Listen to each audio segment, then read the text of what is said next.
Alam ko ang hirap ng pag-identify nung pinakamalaking isda. Walang gustong magturo. Lahat sila takot eh. We will get to the bottom of this.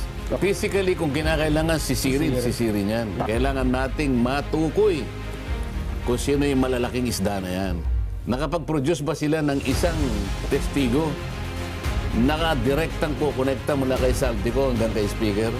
Wala, ako lang eh. Ang dami pang dapat natawagin. Bakit hindi yun ang unahin? Unang-una, 17 ang binanggit ni Diskaya. Bakit hindi ilabas?